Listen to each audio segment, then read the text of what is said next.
Now check this out right here. Could this possibly be the king and queen of America?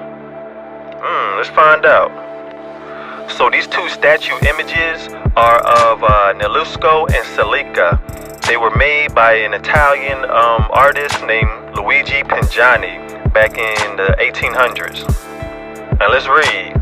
Very popular in the decades following its first performance in Paris in 1865, the opera is an account of the capture of Nelusco and Celica, sovereigns of an imaginary far-off land, by the Portuguese explorer Vasco da Gama. So basically they're trying to say that these two statues were created off a fairy tale or a fake story that was turned into later on an opera, right?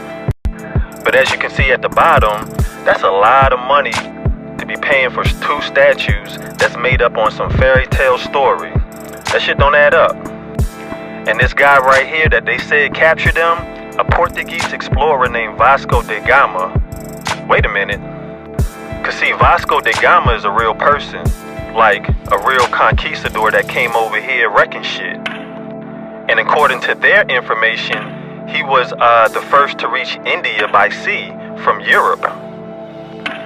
But how the hell is that possible when you can walk to India from Europe? Why you want to travel by sea? Makes no sense. Now, according to certain scholars, they believe India to be in a different place than what we currently know. Check this out. Map of the world from the Ptolemy edition of 1548. In that book, there's a particular map of North America that is being called India Superior. But see, that actually lines up to the story that they're trying to portray in the opera. You see?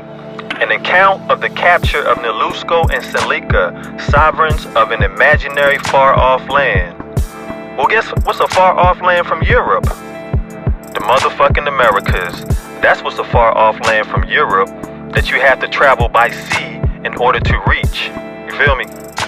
And if the story of these two people are of royal sovereignty, and these statues are being sold for around, what, 100,000 or is it 300,000? I don't know which one. It's quite possible that you are looking at the Queen of America. And of course, you know, the Queen wouldn't be nothing without the King.